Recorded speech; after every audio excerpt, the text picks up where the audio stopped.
Hi, it's Mickey with Cat and Mouse Astrology, and I'm here to talk to you about the full moon partial eclipse in Pisces. We got a lot of water, a lot of water, water everywhere, not a drop to drink. We got Mars in an interesting place, square the nodes, and that means that we've got our energy, perhaps some conflict, square where we want to go and where we want to leave behind. So we're in an interesting crossroads at this eclipse point. Let's take a look at the chart. It'll be interesting. So we have a 25-degree Pisces partial eclipse. This is a lunar eclipse. The full moon is when the sun and the moon are together. And this eclipse in Pisces, the water sign, extra watery right now because it is at holding its natural leader, I will say. Neptune is in Pisces at the end of Pisces and wrapping things up after many years in Pisces. This is a complicated full moon. It's conjunct Neptune, creative, dreamy, delusional, and it's sextile Uranus, erratic, explosive, technical. It's a good time for sudden inspiration in creative writing or imaginative solutions to technical problems that can just pop up in your mind. Beware of confused thinking, triggering an outburst that you might regret. Also, this full moon is sextile Pluto, regeneration, transformation, rebirth, power, our subconscious mind. An emotional, creative, dreamy, or delusional opportunity to renew suddenly and unexpectedly comes to us. The Sabian symbol for 25 degrees Pisces is a religious organization succeeds in overcoming the corrupting influence of perverted practices and materialized ideals. You can't make this crap up. Keynote: the focus of this particular Sabian symbol is the power of the soul to intervene in the personal life and to induce necessary catharsis. This is a time for change. Again, we are at a crossroads. So we have essentially an opposition between the sun and the moon with 25 degrees Pisces and 25 degrees Virgo. Virgo, the Sabian symbol, is a flag at half-mast in front of a public building. The focus, the keynote, a social acknowledgement of a job well done and a destiny fulfilled. What have you completed? What have you finished? What are you ready to move on from? Here's a general interpretation. What can you discern through the dreamy fog? This is Sun in Virgo, trine Pluto. It might be big enough to stop our words. Saturn is opposite Mercury and it's square Jupiter. There's a healing, and it may seem very far away. What we want to do is focus on Venus in Libra and act with caution because Mars is square the nodes. So when we have a full moon in Pisces, as we do today, and a partial lunar eclipse highlighting this moon, placing an exclamation point right on this moon, this marks a point in time, and it marks a point in time that may have started to have its influence on us several weeks ago and is likely to continue for several months, up to 6 months. What is being eclipsed? So we have the moon conjunct Neptune and the sun conjunct Mercury. The sun is in a trine with Pluto as well. So we have something that's being eclipsed, and that has to do with where we are, where this falls in your chart. So you want to take a look at where you have your Pisces and where you have Virgo, whether it's your first house, your second house, your third house. That'll give you some extra interpretation about what this means in your personal life. So here is our chart. And again, we're cat and mouse astrology. Cat will be back soon, maybe tomorrow. And we have a Venus in Libra. That's a beautiful placement for Libra. It's a beautiful placement for Venus. Venus loves being at home in Libra. That's where she belongs and where she has her most power. So Venus is in great power in this eclipse, but this eclipse is essentially ruled by Mercury. It's a mercurial eclipse. And you see that Mercury is opposite Saturn. So here's Mercury in blue, and here's Saturn over here also in blue, and they're square with Jupiter. So this could create some difficulties in communication. And those difficulties might seem large or, insurmountable, but this is fleeting. Unfortunately, it marks kind of a place and time in our chart. And so you want to take a look at where you are. Where are you having difficulty and stoppages? Where are you prevented from saying what you need to say? Where are you unable to get your point across? That's something that's probably going to be an impact on you for, again, up to 6 months. Other things you'll notice in this chart is we have the sun, again, opposite the moon, and the moon is conjunct Neptune. So again, it's a dreamy moon. It's a moon that might be very inspirational. It might also be very delusional. It could be a great time to plant seeds of, what your future wants to be. It's a good time to write. It's a good time to do music. It's a really wonderful time for healing. We've got a highly aspected Venus aspecting Chiron. So it's a good time to think about what you might heal in areas of, your Libra and your Aries houses. But this also could be very confusing. And because of the confusion that's highlighted by this moon, it's really good to pay attention to Saturn because Saturn really grounds us. Now, Saturn is in water. You see all this water behind me. So Saturn, is not at home in a water sign such as Pisces.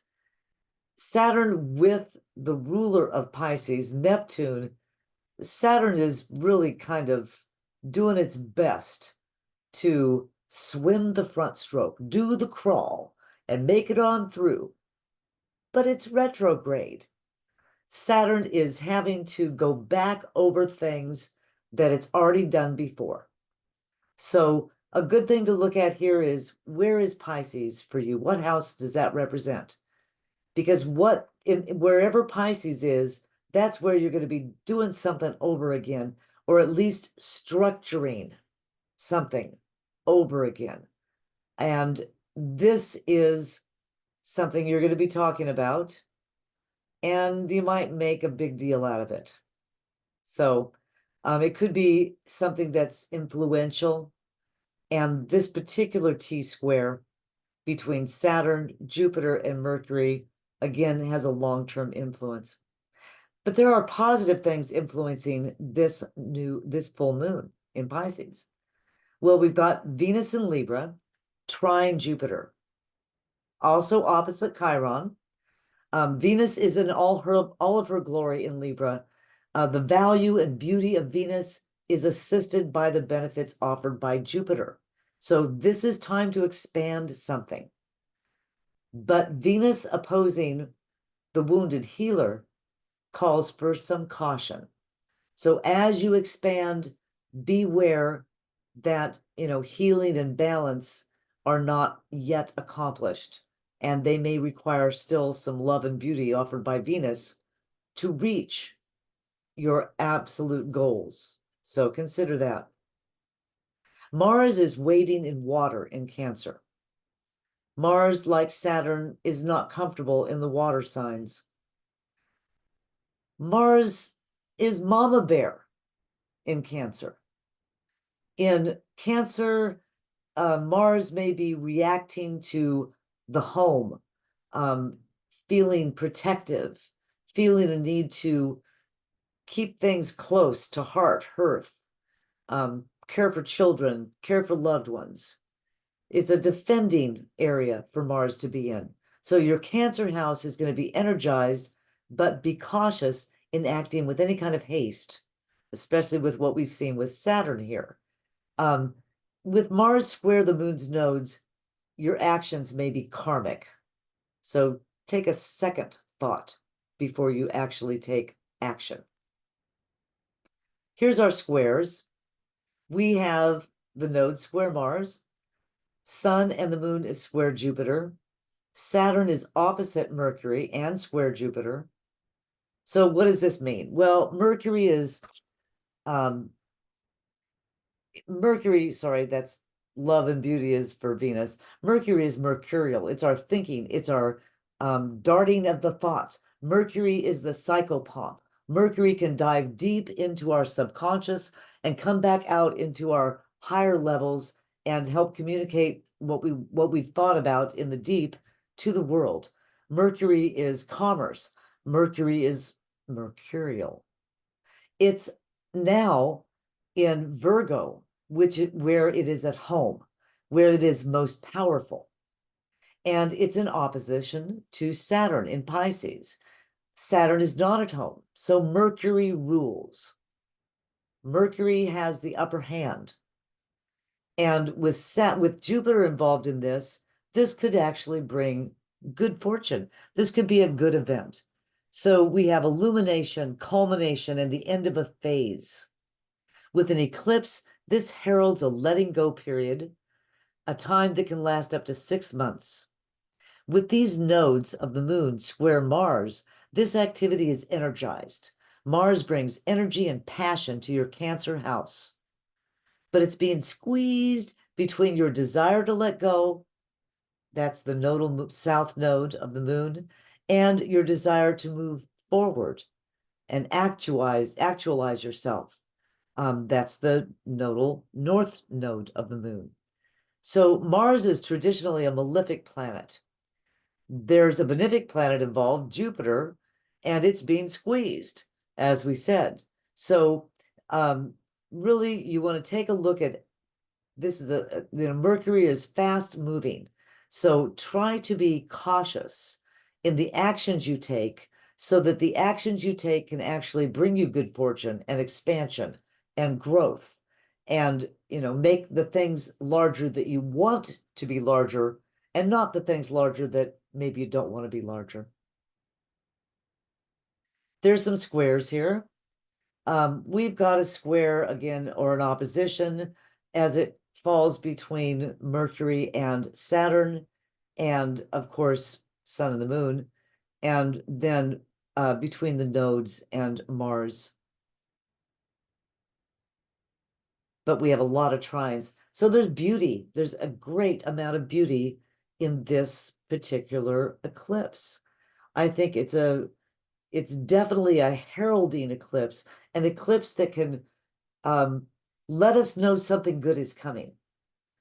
Swim for it. Swim for it. There's something worth putting our efforts into. The moon with Neptune sextile Pluto and the sun trine Pluto emphasizes Pluto's involvement in this. Pluto is now back in Capricorn. So Pluto has spent an extended time in our lives in Capricorn. This is going back in with the dust mop. You've moved, right? You've moved. Now, Pluto could be in the house of, your first house, who you are, your home, your body, your body, where you live, actually yourself, your spirit in your body. It could be your second house of your money, your earnings, how you go out and interact with the world. your third house of your siblings, your day-to-day neighborhood activities, your fourth house, your home, hearth, deep subconscious, your fifth house. And those are listed below here, so I won't go on with all those in some detail. But depending on where this is placed, where Pluto is placed, we've got a growing grand trine with Pluto, Neptune, and Uranus. And this is going to be good for everybody.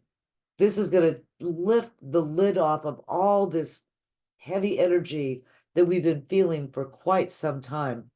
But it's, anytime you lift the lid off, stuff's going to escape and you're going to have to catch it and reel things back in and decide what you want to let go of, South Node, and what you want to keep, North Node, and move towards.